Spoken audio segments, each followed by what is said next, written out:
Guys, ayan oh. Ang layo ng pinanggalingan ko, guys. Oh. Ayun, mula sa baba. Oh, ayan, bundok oh. Ayun ang pinanggalingan ko.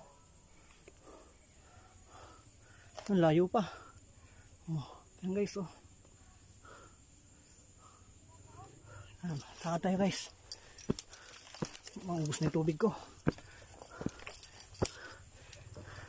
Dito pala guys. Dito, papuntang north, balik Kubo. Tapos papuntang west. Ayan ang sinatawag na ano, ayan, tingnan nyo. Papuntang north. Yan ang bahay Kubo.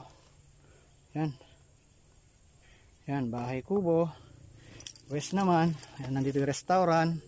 Tapos sa may coffee shop, maglalakbay ka pa ng ano, maglalakbay ka pa ng ilang step pa, 100 step pa guys.